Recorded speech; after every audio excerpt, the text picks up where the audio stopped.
தீர்மானத்தை நிறைவேற்றி சியாவுக்குன்னு சொல்லி சென்ட்ரல் என்விரான்மெண்டல் அசஸ்மெண்ட் கமிட்டி என்று சொல்லக்கூடிய சென்னையில் இருக்கக்கூடிய கமிட்டியில் அங்கே அனுப்புகிறாங்க.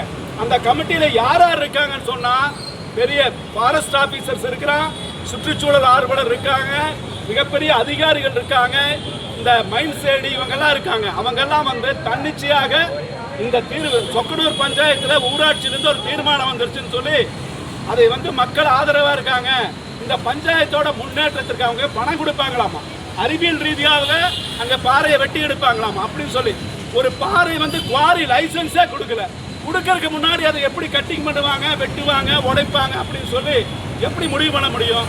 நாளைக்கு காய்ந்து அழியக்கூடிய சூழ்நிலை இருக்கு.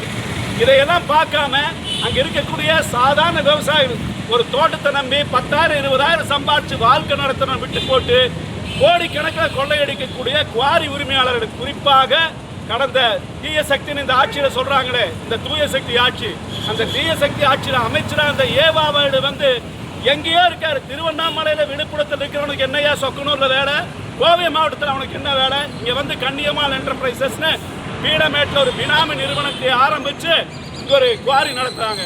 இதனால பாதிப்பு யாருக்கு? நீ பணத்தை எடுத்துட்டு போயிருவ, கோடிக்கணக்கில் கொள்ளையடிச்சிட்டு போயிருவ.